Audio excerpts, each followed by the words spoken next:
Queridos amigos, bienvenidos a este episodio de cierre del libro Hemos Pecado, del audiolibro Hemos Pecado. Recuerden, por favor, que lo pueden escuchar en todas las plataformas de audio. Ya queda ahí colgado en YouTube para que lo compartan con más personas. Obviamente también si quieren adquirir el libro. Creo que lo bonito es que ha sido un movimiento. Se han sumado personas para el diálogo y ha sido significativo. Entonces, qué bueno que podamos compartir este tipo de espacios. Y para cerrar con broche de oro, he invitado a un amigo muy querido. Nos conocimos en la época de estudiantes del seminario, pero el Señor nos ha permitido caminar juntos ya más cercanamente después de nuestro tiempo de seminario. Nos conocemos con las familias, hemos podido ir a visitarlos. Él se encuentra en la preciosa ciudad de Cartagena, es teólogo, pastor, actualmente está finalizando su maestría en educación. Entonces, pues bienvenido a mi querido amigo Giovanni Caballero. Miguel, muchas gracias. Gracias por la invitación. La verdad que me siento muy honrado entre grandes ligas porque has tenido diálogos con gente muy pesada y no de manera, no físicamente hablando, sino en términos del peso teológico y ministerial. Por aquí pasó Santi Benavides, que también es otro gran amigo. Vi a Alex San Pedro, que es una persona muy pesada, y hay uno de apellido Arroyo, que no es el Joe, que es otro español también. Entonces, bueno, muy honrado. Y bueno, aquí estamos para conversar. Gracias por el enorme privilegio, hermano.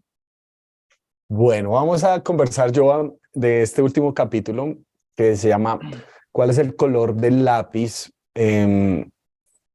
Y la verdad lo dejé de último porque este es uno de los temas más fuertes que la gente pregunta y una de las razones por las cuales yo escribí este libro. Y es que la gente dice, pero ¿cómo puedo creer en la iglesia? ¿Cómo puedo creer en el Dios de los cristianos? Si históricamente, por ejemplo, los cristianos han sido perpetuadores de tantas maldades como en el tiempo de las cruzadas y en nuestra América Latina, como en el nombre de Dios se trajo una espada y una cruz al mismo tiempo. Entonces, si no te convertías a ese Dios, te mataban. Entonces, pues, ¿quién así no se va a convertir? ¿No es cierto? Y es parte de nuestra historia que lastimosamente el concepto de violencia ha estado muy arraigado entre nosotros. Pues obviamente tú eres teólogo, eres pastor, pero además de eso, el Señor te ha permitido llevar a cabo un ministerio donde aún hoy en día probablemente se siente mucho este elemento muy, ¿cómo llamémoslo? Bueno, no sé si llamarlo colonialista, pero también como muy violento de conquistar y a la fuerza y pase lo que pase, pero el Señor nos dijo. Uno piensa aún en la historia reciente de la historia humana. Cuando pasó el 9/11 en los Estados Unidos, recuerdo que George Bush, cuando va a mandar ese ataque contra Irak, él cita un texto bíblico, él cita el texto de Isaías, básicamente atribuyéndose que son los emisarios de Dios y que van a ir a hacer justicia. Entonces ya no es solamente la espada y la cruz, sino el fusil y la cruz, o las bombas y la cruz, o los aviones y la cruz. ¿Qué análisis haces tú de este elemento de la violencia tan arraigado dentro de nuestras raíces de fe, Joa? Miguel, pues mira, son muchas cosas, pero mientras hablabas recordaba, creo, una frase, una frase creo de Justo González, que decía que en los primeros siglos de la fe, de la experiencia de fe, era peligroso ser cristiano y que luego en los siguientes siglos era peligroso no ser cristiano. Mm.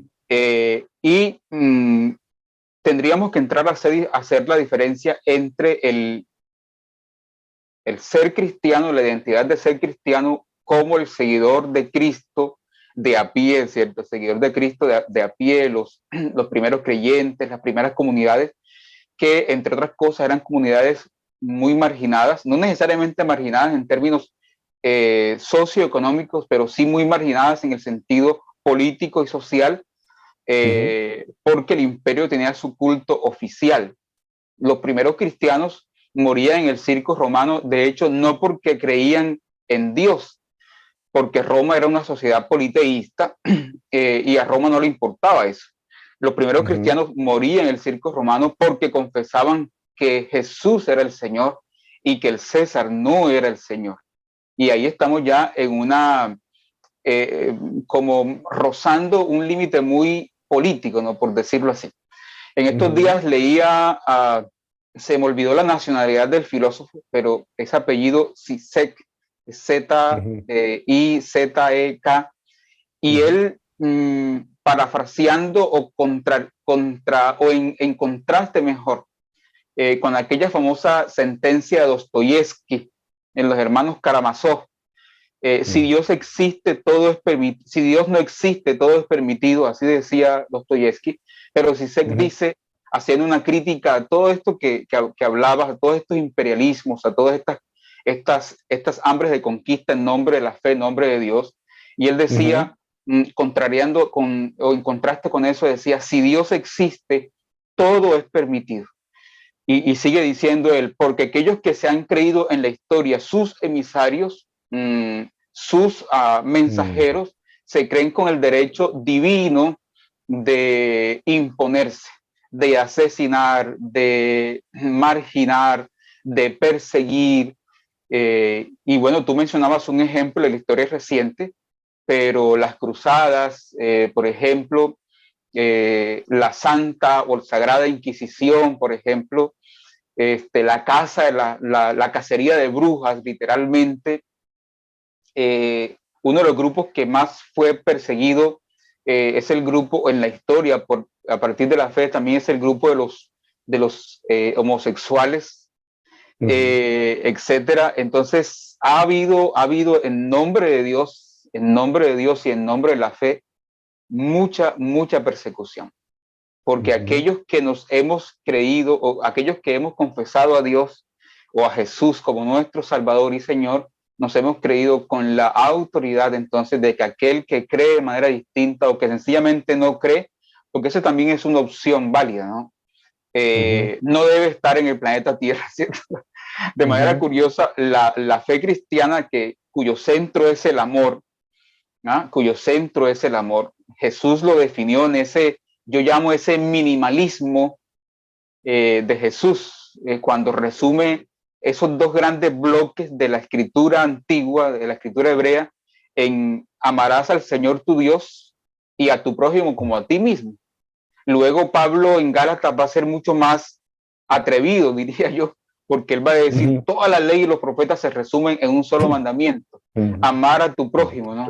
Es como si dijéramos hoy, mire, la Biblia se resume en esto, en amor, en amar. Y no porque sea fácil, algunos nos tildan, escuchaba a Santi, que Santi hablaba del romanticismo hippie, ¿no? Cuando hablamos de amor y misericordia, uno puede ser leído así. No porque amar sea fácil, amar es lo más difícil. Es decir, lo más fácil es imponerse, lo más fácil es colonizar al otro, porque entrar en diálogo es complicado, es complejo. Y Jesús nos enseña eso, no a imponernos, sino a proponernos, ¿cierto? No se impone, sino que se propone. Y nos enseña a entrar en diálogo. Incluso Jesús tuvo diálogo con gente de otra religión y reconoció la fe que había allí. Hay un relato en el Evangelio donde Jesús viene un centurión que era un enemigo, miembro de la fuerza opresora, y Jesús entra en diálogo con el centurión le saca un milagro porque Jesús se asombra y Jesús reconoce la fe, no le pide que haga una oración de fe, que cuántos padres nuestros ha orado o algo así, o a qué denominación pertenece, sino que sencillamente dice, wow, aquí hay una fe que ni siquiera en la iglesia, es decir, actualizando un poco el texto, ni siquiera en la iglesia la hay.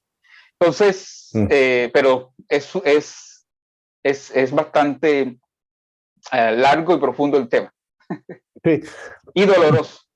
Y doloroso. Yo, pues, ahorita que estabas mencionando todo esto, pienso que es muy fácil para nosotros abstraernos de esa realidad y decir, y tendríamos razón en un sentido, decir, vean, nosotros nunca hemos empuñado un arma, eh, ni mucho menos hemos ido por ahí diciéndole a la gente, te mato si no crees en Jesús, nunca lo haríamos. No participamos, no sé, del Ku Klux Klan o de alguna otra cosa así. Pero ¿qué tanto de eso ha quedado arraigado en nuestra cultura a la hora de entender el evangelio y entender la fe? Pensaba de pronto, no sé si sea una terminología técnica o no, pero pensaba todas estas pequeñas microviolencias que se siguen haciendo en el nombre de Dios, en el nombre del evangelio. Por decir algo, y nos enfrascamos ¿no? en las discusiones de si el evangelio para salvar las almas o el evangelio integral y todas estas discusiones. Pero ¿cuántas veces, por ejemplo, hemos servido a comunidades hasta que les decimos, bueno, aceptan o no a Jesús? Y si la persona o la comunidad dice, no, nosotros seguimos creyendo diferente o en otras cosas, entonces en ese momento nos desvinculamos relacionalmente con esas personas o esa comunidad. Y entonces vamos a un nuevo objetivo, ¿no? Y de hecho mucho de nuestro lenguaje en ese sentido sigue siendo bastante bélico, ¿no? De conquistar las almas. Y entiendo obviamente que hay una dimensión y un sentido positivo, pero quiero que notemos que también hay mucho de ese lenguaje ahí. ¿Cómo piensas, así como hablabas de la persona de a pie, cómo piensas que toda esta historia, todo este bagaje histórico dentro de la fe nos afecta a nosotros en el día de hoy? Sí, quizás no vamos a empuñar un arma, como digo, quizás no vamos a matar a nadie, pero sí vamos a tener mentalidades que están asociadas con todo este trasfondo y bagaje histórico. ¿Qué ideas tienes respecto a ese tema? Miguel, hermano, yo creo que nuestra forma de hacer lo que hemos llamado evangelización, para mí, guardando las proporciones, más que evangelización, es un intento de colonizar al otro. Mira, yo tuve la oportunidad de ir con mis hijas aquí cerca a Palenque, a 40 minutos de Cartagena, 50 minutos tal vez, y fui abierto a conocer la cultura, y el guía que nos orientaba en el camino, en el proceso, nos decía cómo la iglesia, en este caso la iglesia católica, llegó y yo le decía a él me mencionó su apellido, yo le decía, pero ese apellido es italiano, y él todo un negro, ¿no? O sea, todo un negro palenquero, y él me decía, claro, porque es que aquí el cura nos bautizó a todos, y para no seguir maltratarnos tuvimos que aceptar la fe, pero él me decía, pero nosotros somos africanos de corazón, y nosotros enterramos a nuestros muertos como queremos sepultarlos, nosotros seguimos creyendo en nuestros dioses, pero aquí se nos exigió esto.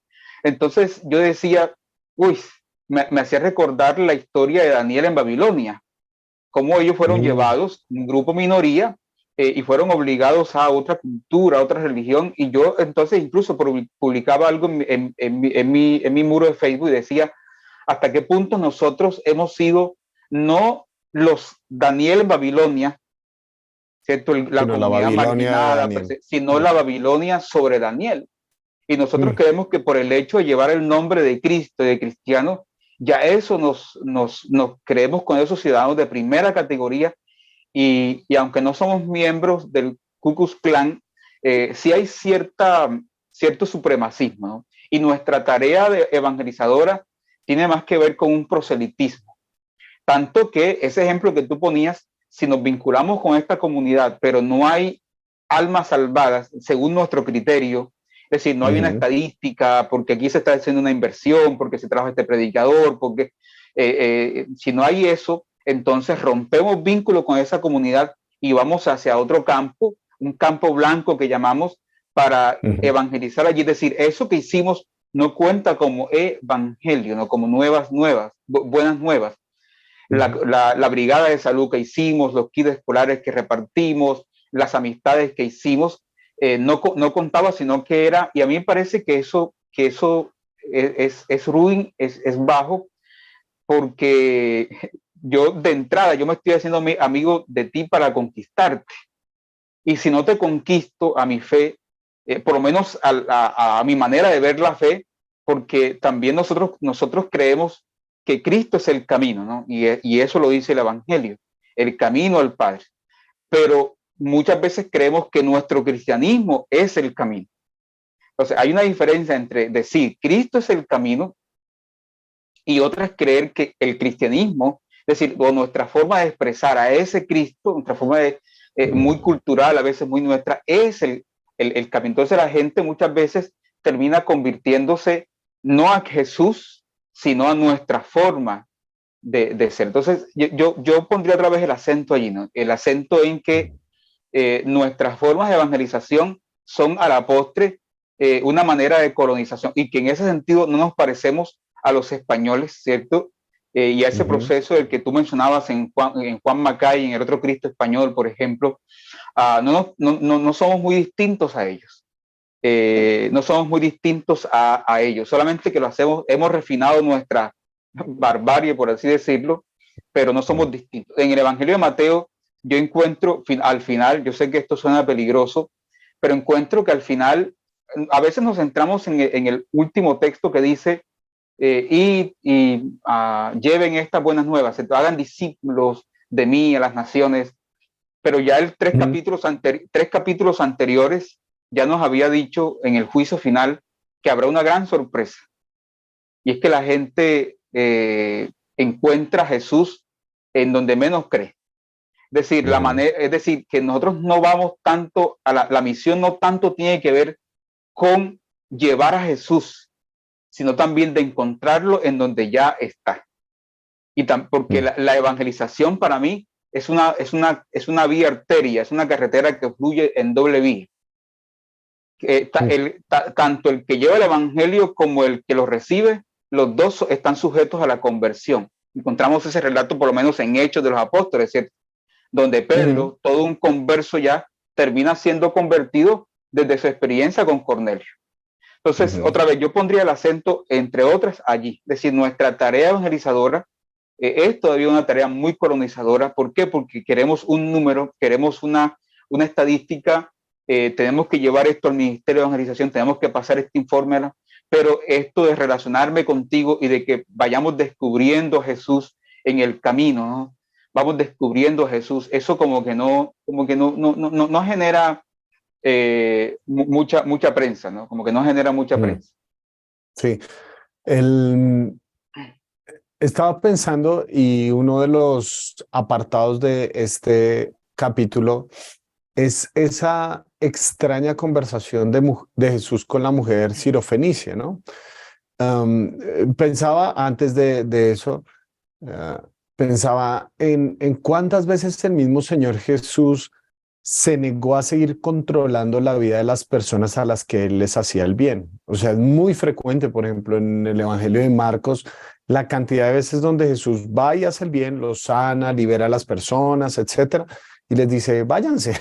vaya, como que Jesús no tenía una obsesión. La gente, muchos de ellos, aún en contra de lo que Jesús les decía, ahí sí lo desobedecían y lo seguían, pero con mucha frecuencia Jesús se negó a estar controlando, iba haciendo el bien y el bien de él no estaba condicionado a que las personas se volvieran, por ejemplo, sus discípulos, o el bien que Jesús estaba dando no estaba condicionado a que las personas recitaran un credo específico. Pienso, por ejemplo, en esa escena, una noche antes de morir, Jesús, que le cortan la oreja a este soldado y Jesús le hace el bien a la persona que unas horas después lo iba a torturar, iba a ser parte de todo ese andamiaje que sistemáticamente lo iba a violentar. Entonces, eh, a medida que ha pasado el tiempo, muy fácilmente la iglesia tristemente se ha podido poner en un lugar donde los otros le deben sí, como condicional de te damos para que tú nos des o te damos para que tú hagas esto. Pero el verdadero amor que nos enseña Jesús es un amor que no está condicionado, es un amor que sirve al otro sincera y genuinamente, independientemente de sus situaciones. Entonces, vuelvo al texto de la mujer sirofenicia. Es un texto de compleja interpretación y entiendo que hay muchas otras formas de interpretarlo y muchas propuestas.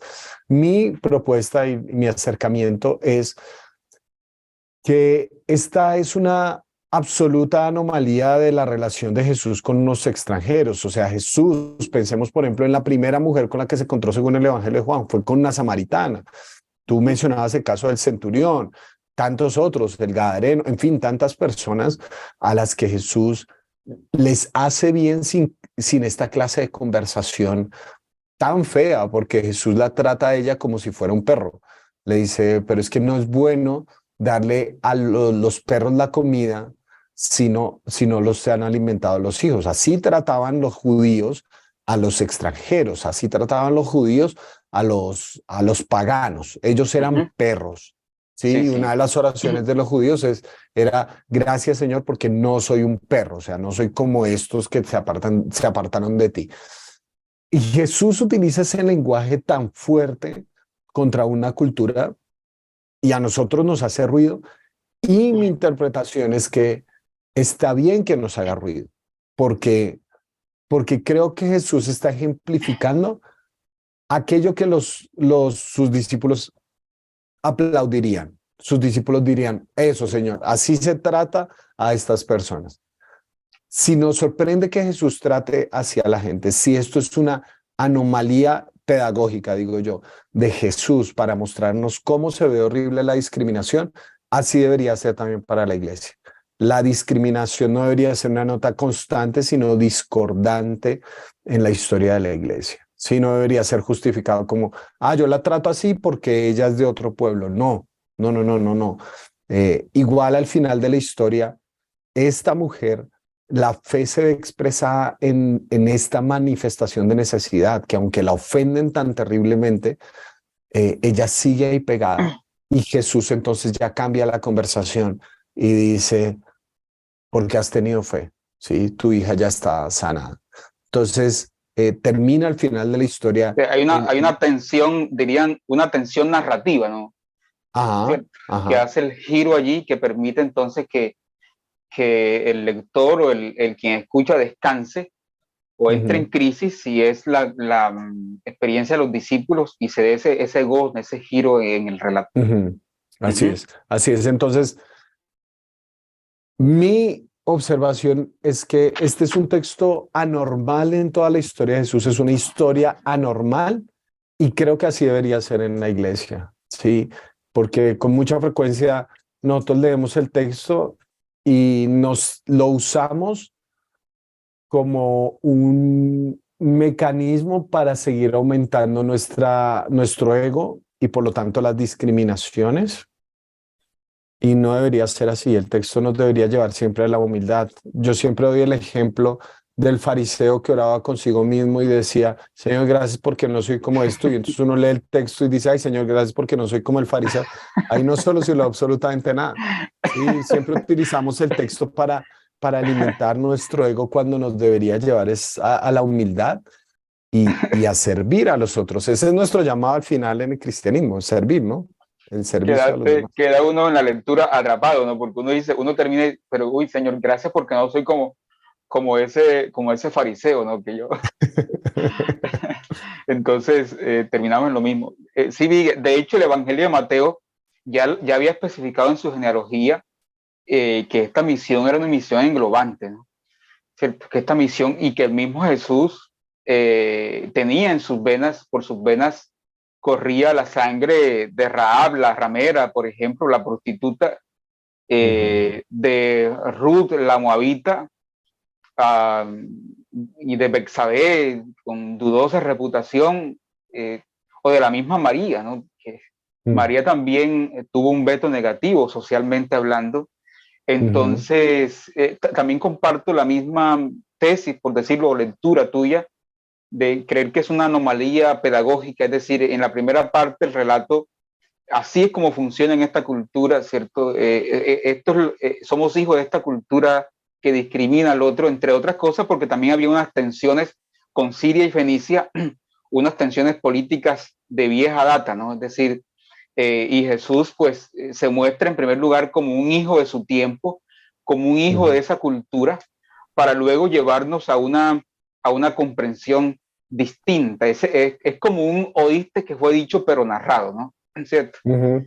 Es una antítesis del oíste que fue dicho, pero ya no la dice, sino que el Lo autor hace. Ujú, la ujú, narra y al final pues nos presenta ese contraste. Y retomo lo que decías anteriormente a eso. Como iglesia nosotros creemos que hacemos favores para ganar adeptos y que la gente nos debe eso. Y hay mucha gente que se siente muy incómoda con eso, y la ujú, gente cree que tiene que responder de alguna manera, ¿no? Entonces, y responder es ir a nuestros cultos, ir a nuestra comunidad, y engrosar la lista. Obviamente tú y yo somos pastores, ujú. tenemos una lista, ¿cierto? Eh, queremos que la gente se congregue, que la gente venga, nos Ujú, gusta construir comunidad, a mí me gusta eso, me fascina encontrarme con la gente, pero también me gusta entender, como yo le he dicho a los míos, a aquellos a los que Dios ha puesto a mi cargo, que yo no sé en qué estaba pensando Dios, pero bueno, esa es otra conversación. Pero yo le digo a la gente los domingos, por ejemplo, qué bueno que estén aquí esta mañana y que no estén amenazados por el infierno o Mm, por maldición de Dios, sino que estén aquí en libertad. Y obviamente esa libertad es peligrosa, es riesgosa, eh, pero, pero me siento tranquilo, ¿no? Puedo dormir tranquilo sabiendo que la gente que está a nuestro lado es gente que no nos debe nada. Incluso yo digo que mi esposa no me debe nada. Es decir, no ujú, estamos aquí porque tengamos una deuda, de favores, ¿no? Que hay que pena. La iglesia no me debe nada, sino que ujú, estamos aquí como un asunto de gracia, ¿no?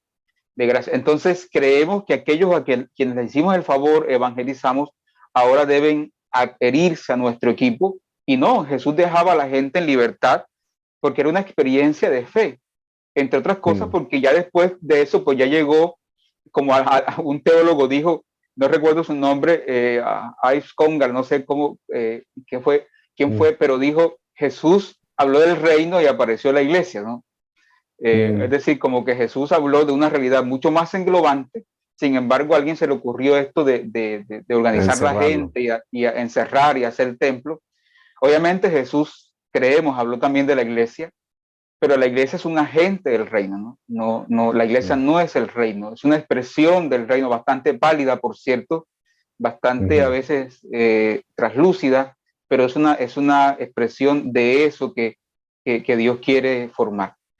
ujú, Entonces, ojalá la gente no se sienta endeudado con nosotros y ojalá podamos nosotros servir en libertad y decir, mira, no tienes nada, incluso nosotros como pastores también, hay gente que nos dice sencillamente, pastor, ¿sabe qué? Ya yo creo que mi tiempo aquí en la iglesia acabó y qué bueno que la gente se vaya también en libertad porque Dios, la ujú. vida o no sé quién, los está orientando hacia otro lugar, hacia otra comunidad y que yo pueda decir, ¿sabes qué, hermano? Gracias por todo este tiempo, te bendigo, ve en paz y que Dios te use allí en esa comunidad, Ujú, eh, para lo que quiera. Es decir, o sea, porque ujú. yo no soy dueño de la gente, la gente pertenece a Dios y yo no quiero entrar en competencia con eso.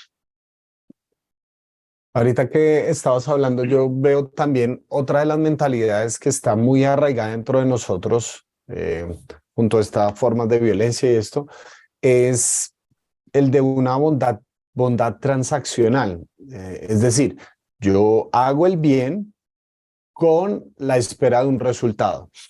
Si ese resultado no se da, entonces yo me resiento, etcétera. Entonces, ¿cuántos de nosotros, por ejemplo, cuando nos pasa algo malo, nosotros decimos, Dios, pero si estoy haciendo todo lo bueno? Es decir, no estás haciendo lo bueno porque es bueno, sino que en el fondo estás deseando acumular unos puntos y que generen un cierto resultado.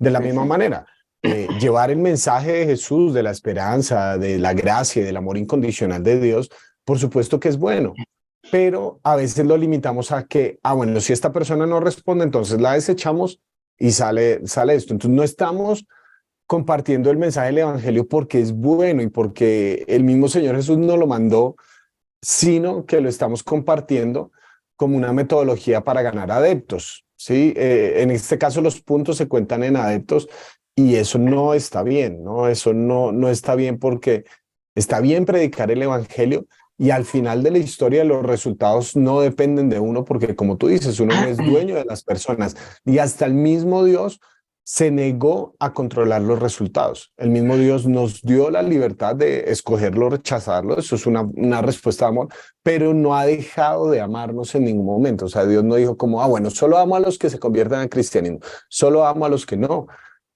Su amor no está limitado ni condicionado, su bondad no está condicionada a nuestra respuesta. Y creo que, al menos de lo que yo extraigo de lo que estamos hablando, ese es uno de los ejes centrales y uno de los llamados centrales que tú nos estás haciendo también en tus reflexiones, que podamos pensar y hacer el bien independientemente del resultado que eso genere, porque el bien es bueno más allá de los resultados que tenga. Sí, el bien por sí mismo, ¿no? La misma satisfacción de sentirme satisfecho, como dijo Cantinflas, de esto es lo que, como creo que dijo Darcy Ribeiro, me puse al lado de los negros y me derrotaron, me puse al lado de los indígenas, me derrotaron, me puse al lado de los campesinos, me derrotaron, y él concluye diciendo, pero no me puse al lado de aquellos que quisieron verme, y entonces de aquellos que quisieron que cambiara de opción, y entonces esa fue mi victoria. Es decir, al final nuestra victoria será esa, ¿no? Será estar siempre al lado de la bondad, de lo bueno, de lo hermoso. Me recuerdo, hay un texto de Jeremías que es muy evangélico, entre otras cosas, es decir, relativo al evangelio, que en momentos de crisis Dios no abandona al pueblo, ¿no?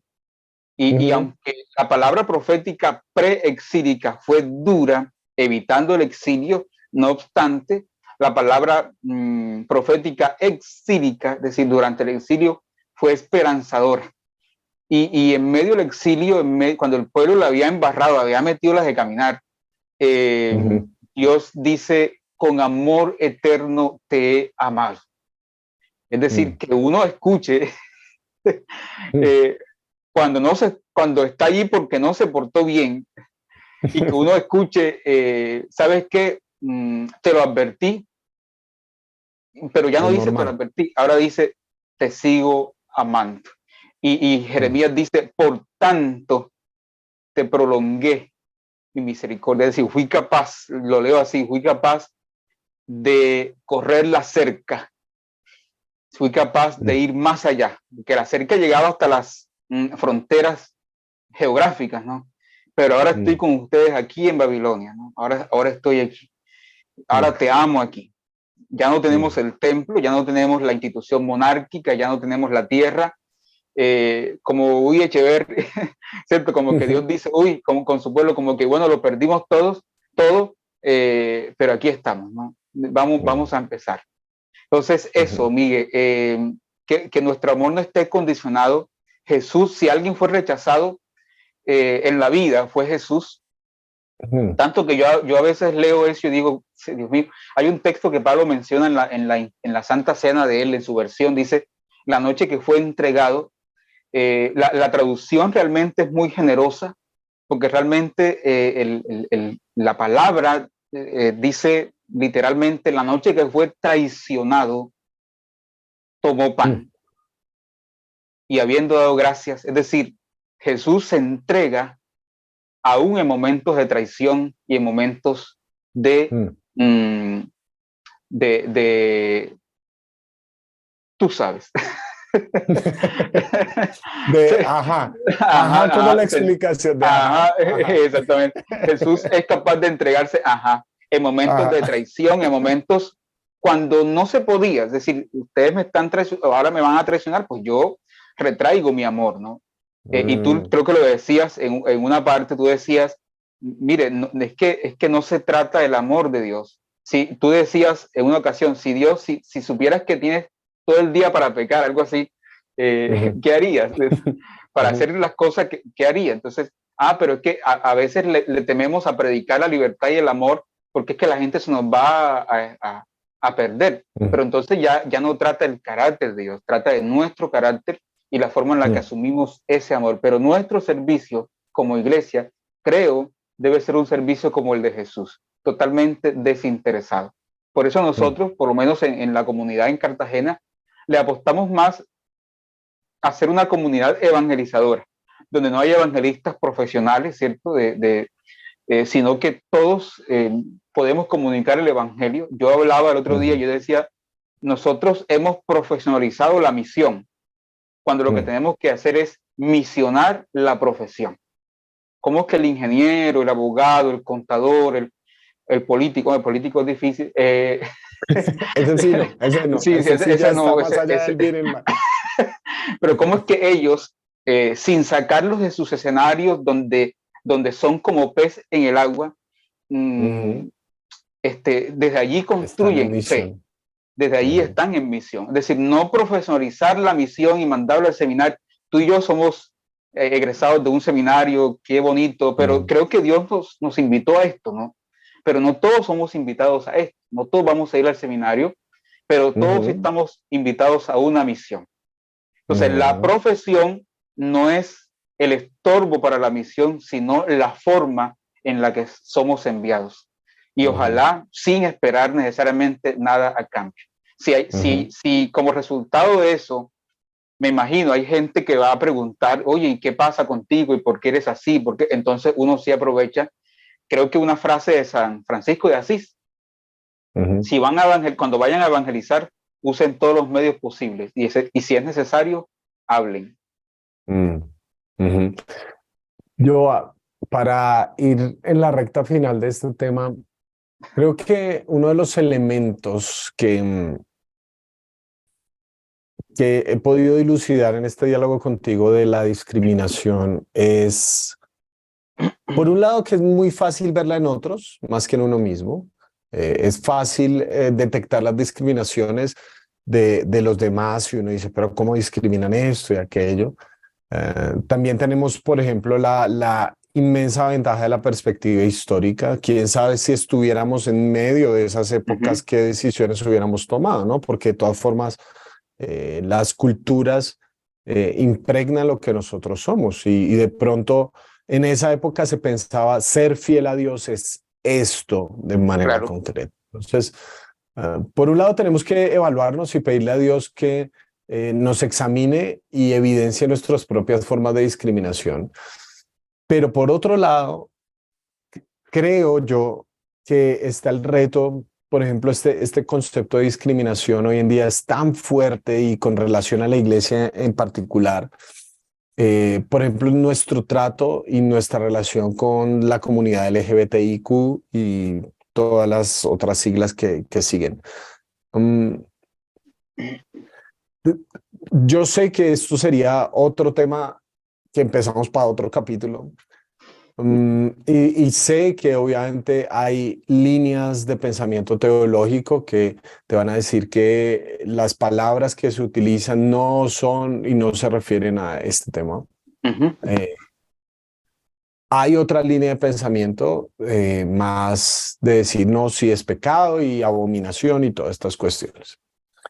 Al final de la historia, honestamente, yo creo que lo que se nos va a medir no es nuestras capacidades teológicas y hermenéuticas para decir si sí o si no, sino cómo vivimos y cómo nos comportamos frente a estas personas y frente a estas realidades que hoy en día en nuestra cultura están.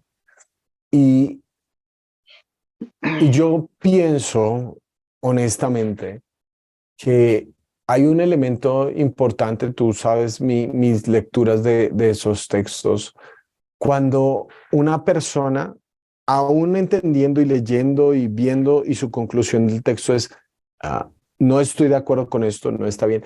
Aún así, esta persona decide poner su pecho por esta persona que no se comporta como yo quiero. Jesús, dice el texto bíblico, que era considerado amigo de prostitutas, era considerado amigo de pecadores. Jesús se involucró con estas personas independientemente de cómo veía sus acciones, comportamientos y demás. Él decidió involucrarse en medio de ellos y amarlos. Ah, Creo que ese es el reto, ¿no? ¿Cuál es la característica? Lo decías tú al principio. ¿Qué es lo que caracteriza a los cristianos? No, pues son una comunidad de amor. Eh, estas personas, por ejemplo, en muchas ocasiones, ¿cuánto miedo tienen y cuánta soledad experimentan tan pronto como lo hemos llamado salir del closet? Salen del closet, ¿cuánta soledad experimentan? Ah, y nosotros nos podemos quedar en el simple de, bueno, se lo tenían bien merecido o eso es las consecuencias. O podemos decir, nosotros vamos a hacer apoyo y nosotros vamos a hacer tu comunidad. Eso creo que hay una frontera que estamos llamados a caminar en el amor. Como tú dices, no es más fácil, no es más fácil, porque legal, la ley te dice o lo aceptamos o lo rechazamos, fin de la historia y ¡pum! Claro. Pero el amor navega todos esos lugares que aún a la luz de nuestra cultura, lectura bíblica y demás, terminan siendo profundamente complejos, grises en el buen sentido de la palabra, no grises porque son amorales, sino que está la pregunta de, bueno, ¿cómo vivimos esto? Esa fue la pregunta al final de la historia en el libro de Hechos. ¿Cómo le vamos a hablar el evangelio a un eunuco? ¿Cómo le vamos a hablar el evangelio a este que es un romano? ¿Cómo le hablo del evangelio a estas personas que son los paganos? Esa es la pregunta. ¿Cómo podemos llevar el mensaje del evangelio afuera de esas fronteras de lo que nosotros eh, por nuestras culturas hemos considerado que son parias de una u otra manera? No sé cuál es la pregunta, pero simplemente quería decir eso. Decir eso, Entonces, ya sacaste eso. ya lo saqué yo, Sí, sí, pero lo saqué hiciste tu contigo, entonces catarsis. ahora tú tienes que hacer catarsis sobre mi catarsis. Ahora ya eres libre, ¿no? Entonces, Ya soy libre, ahora tú haz tu catarsis sobre mi catarsis. ¿Qué opinas? pues Miguel, mira, ese es un tema, como dicen ustedes los cachacos, harto complejo, no sé, bueno, no sé si ustedes sí dicen harto, pero no sé si unen complejo allí. Pues por varias razones. Primero, porque nosotros hemos genitalizado el pecado. Hay una genitalización del pecado. Eh, yo encuentro en Levítico, por ejemplo, tú dijiste que no, pero bueno, solamente dejarlo así como que comer cerdo también es abominación. Y es la misma palabra que se usa cuando se habla ya de la relación entre dos hombres o algo así, Levítico 18 y 19 en el Código de Santidad, que ha llamado así pues, esa parte literaria, ese conjunto de textos, pero es la misma palabra. Entonces uno dice, esta hermenéutica selectiva que me lleva a escoger un texto sí, otro no. Entonces yo critico a los homosexuales mientras me estoy comiendo el domingo mi chuleta de cerdo, por ejemplo. Pero bueno, también quería hacer como esa catarsis y dejarlo allí. No estoy con Bueno, eso abaratando la discusión. Sé que es una discusión, pero volviendo otra vez, primero porque hemos genitalizado el pecado. Creo que a partir de San Agustín de Hipona, y nosotros creemos que eso es muy bíblico, ¿no? No, es que la Biblia dice, ¿no? Un momentico. Creo que a partir de San Agustín de Hipona se ve el sexo y la sexualidad como algo ruin, como algo muy bajo, como algo muy de lo que no se puede hablar y que hay que esconderlo y que hay cuando eso no era tan así en la Biblia. Más que todo, los profetas criticaron mucho si vamos a decirlo así, el pecado social, ¿no? Lo segundo, Miguel, es que nosotros creemos que primero tenemos que ser transformados para ser aceptados.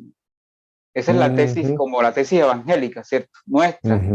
eres transformado y luego desde esa transformación yo te acepto. El evangelio lo pone al revés, lo pone, te acepto, te abrazo para que seas transformado. Indistintamente, de manera muy subjetiva, para cada uno esa transformación significará una cosa distinta, ¿cierto? Una cosa distinta. No significa, y aquí va lo tercero, no significa que eso va a determinar mi salvación, ¿cierto? Que eso va a determinar mi salvación, más sí mi transformación, porque uno no se salva por y quiero decirlo así muy crudo, yo no me salvo por mi condición de género. Entonces, tú y yo somos más salvados que otros porque nosotros somos heterosexuales, ¿cierto? Tú tienes tu esposa, yo tengo la mía, tú tienes 2 hijos, yo tengo 2 hijas. Nos gustan las mujeres, por eso nos casamos con una de ellas, ¿cierto? Tú con Laura, yo con Berlady, nos gustan las mujeres, pero yo no soy más salvo, o sea, por eso, es decir, yo no me salvo por ser, que yo soy el macho, semental, ¿cierto?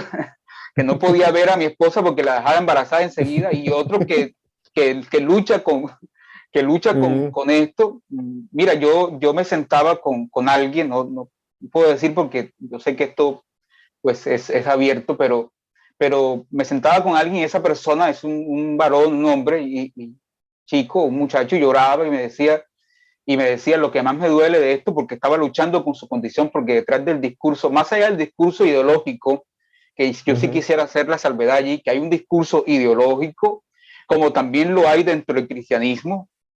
Yo no estoy de acuerdo con todo lo que el cristianismo ha declarado y declara aún, ¿cierto? Entonces hay un discurso ideológico y hay personas que no hacen parte de ese fundamentalismo ideológico, que han dicho, bien, mi sexualidad es esta, algunos por múltiples razones, y eso es, en ese sentido de la decisión individual, respetable. Pero en esas decisiones individuales hay gente que dice, ¿sabes qué? O sea, yo no me siento bien, porque fui maltratado, porque fui violado. Yo me sentaba con alguien así, y esa persona muy sufrida lloraba, literalmente me decía, lo que más me duele, pastor, es que no voy a entrar al reino de Dios. Y yo le dije, ¿por qué dices eso? Y me sacó un texto de Pablo en Corintios. Creo que hay una lista, ¿no? Que tú dices, entre otras cosas, en el libro, tú dices que no es una lista, no es una lista categorizada de niveles, ¿no? Sino más bien una lista representativa, ¿no? A 1, 2, Pablo no está haciendo todo un estudio sociológico del... No, Pablo es un pastor, teólogo también, pero que las cartas responden a una circunstancia particular, y hay cosas que también se dijeron en el fragor del caliente de una necesidad que había que atender, que no fue muy pensada. Nosotros hemos tenido 2000 años para pensar la fe. Pablo no, Pablo lo tenía crucificado calientico, las heridas del Señor estaban todavía botando sangre, y Pablo estaba escribiendo porque le gustaba escribir bastante. Entonces, pero entonces esta persona me saca el texto de Pablo donde dice, no, pastor, porque es que Pablo dice, no heredarán el reino, no heredarán el rey. Y yo le dije, un momentico, tú me estás diciendo que tu condición de género define tu salvación. Entonces yo soy más salvo que tú porque yo sí tengo esto definido. Entre otras cosas, no quiere decir que yo no luche con bisexualidad. Yo tengo otras luchas, ¿cierto? Que no confesaré aquí. Yo me meto a todo el mundo y que, sí, es el momento, le ponemos el título, Pastor confiesa sus luchas sexuales, y se viraliza esta vaina. Yo tengo otras luchas en el campo de mi sexualidad, de mi genitalidad, como las tienes tú. Pero entonces, yo sentí que sin necesidad de necesariamente, valga la redundancia, aprobar su condición, en el sentido de, no, qué bien lo que estás, sentí que esa tarde, ese muchacho salió de la oficina liberado.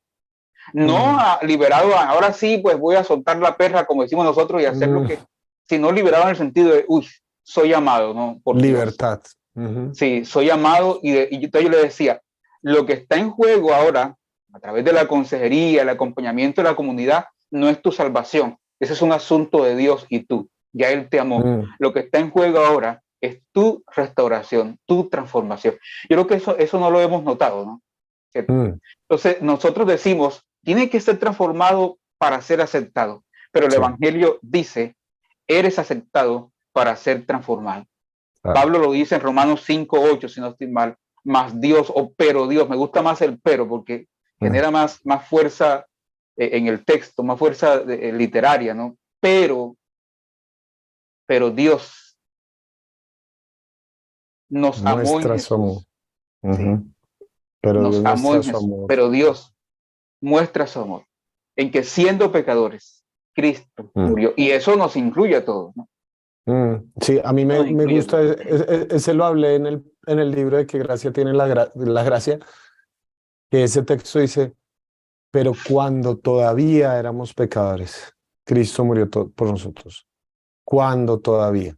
O sea, Cuando todavía, sí. en medio, En medio en del medio. barro, ¿no? En medio del Sí, fango, ¿no? sí, no es Y, como, sálvate y ahí, o sea, límpiate por favor y ahí sí te salvo. No, no, y no. en cuarto, y Cuando en cuarto, todavía. en cuarto lugar, Miguel, yo sí quisiera decir, hermano, que yo creo que nosotros tenemos que ser muy humildes en nuestra teología, en nuestro acercamiento, y reconocer que no nos las sabemos todas y que hay zonas grises. En lo particular, para mí este tema de la genitalidad, y muy de manera muy particular el tema gay, homosexual, para mí es un tema muy gris, ¿cierto? De mucha incertidumbre, y a mí me gusta, yo hablaba con alguien estos días y le decía, mira, hace 15 años yo era el tipo con todas las certezas posibles, pero hoy, después de 15 años, parte de mi crecimiento, creo yo, algunos dirán que he decrecido, pero parte de mi crecimiento es entender eso, ¿no? Es entender que la Biblia no es un manual de consulta, no es un diccionario enciclopédico, que es una narrativa, que es gente de carne y hueso, que es Dios tratando con gente, y que esa historia no fue la historia que pasó ayer, es la historia que está pasando hoy. Por eso las categorías bíblicas tienen que ser revisadas y tienen que ser, ¿cómo es? Actualizadas para que el Evaluadas. texto bíblico, sí, actualizadas para que el texto bíblico no pierda con contundencia. Fíjate que Sodoma y Gomorra en Génesis 19 no llegaron a ser en la Biblia categorías fijas, sino que Sodoma y Gomorra, como ejemplo de dominación, de exclusión y todo lo demás, se muestra luego en Ezequiel, en Isaías, y ya no es para un pueblo distinto a Israel, sino que Sodoma y Gomorra es Israel. Entonces, esas categorías bíblicas tienen que ser actualizadas para que el texto no pierda su fuerza. Y eso es ser bíblico. La gente cree que ser bíblico es repetir las cosas como se decían allí. No, ser bíblico es entrar en diálogo con nuestra cultura actual, así como aquellos textos entraron y tuvieron sus puntos ciegos. A mí no me da miedo de decir que el mismo Pablo también tuvo sus sesgos, por ejemplo. Otra vez, era un hombre que tenía allí enseguida el asunto, ¿no? A Pablo le hacen una pregunta sobre el matrimonio y Pablo no piensa que la familia es el sumum bonum, es decir, el bien mayor de la sociedad como creemos nosotros en Occidente y que hay que casarse y tener hijos y los valores. Pablo le hace una pregunta y Pablo dice, hombre, la verdad, le yo recomiendo no prefiero casarse. que nadie se case. Y yo digo hoy después de casado, y Pablo, ¿por qué no leí ese texto antes?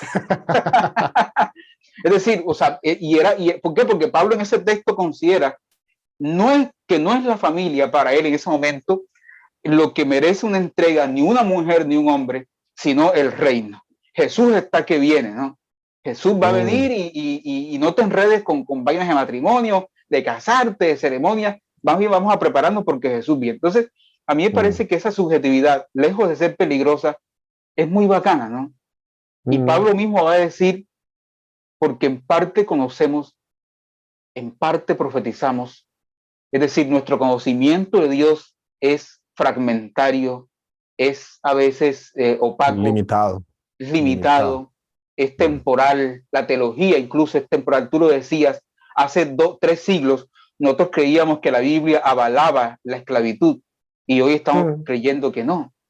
Pero los mismos textos que sirvieron para decir sí, esos mismos textos los releemos hoy y decimos no, con esos mismos textos.